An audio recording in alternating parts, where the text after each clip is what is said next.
Hi friends, ఎలా ఉన్నారు? Bill gates గురించి ఎవరికి పెద్దగా పరిచయం చేయనక్కర్లేని పేరు. ఆయన లైఫ్లో రిజెక్షన్స్కి ఎదురయ్యారా?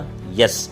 1200 మందికి తన ప్లాన్ గురించి చెప్తే ఏకంగా 900 మంది తన ప్లాన్ బాగోలేదు, చీచి, వేస్ట్ అని చెప్పేసి ఆయన్ని తిరస్కరించారు, రిజెక్ట్ చేశారు, నిరాకరించారు.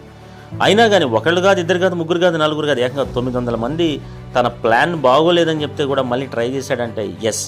ట్రై చేస్తే ఇంకో 300 మంది పర్వాలేదన్నారు, ఇంకో 85 మంది ఎస్ ఏదైనా చేయొచ్చు అన్నారు, 35 మంది మాత్రం సీరియస్గా ఉన్నారు. లాస్ట్కి 11 మందే తనకి సపోర్ట్గా నిలిచారు.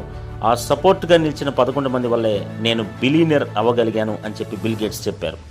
అంటే బిల్ గేట్స్ తన జీవితంలో తనని వ్యతిరేకించి, నిరాకరించి, తిరస్కరించి, రిజెక్ట్ చేసిన వాళ్ళందరి గురించి ఆలోచించుకుంటా కూర్చుంటే ఈరోజు బిల్ గేట్స్ ఈ స్థాయికి వచ్చేవాడా? కాబట్టి ఫ్రెండ్స్, మీ ప్లాన్స్ని, మిమ్మల్ని ప్రతి ఒక్కడూ అంగీకరించి చప్పట్టు కొట్టాల్సిన అవసరం లేదు. మిమ్మల్ని ఎంతమంది రిజెక్ట్ చేసినా, తిరస్కరించినా వాళ్ళ గురించి మీరు ఆలోచించి టైం వేస్ట్ చేసుకోకుండా మీ ప్లాన్ని సపోర్ట్ చేసేవాళ్ళు, మిమ్మల్ని బెస్ట్ అని మెచ్చుకునే వాళ్ళ గురించి ఆలోచిస్తే వాళ్ళ సపోర్ట్ తోటే మీరు ఒక స్థాయికి ఎదగచ్చు. Thank you.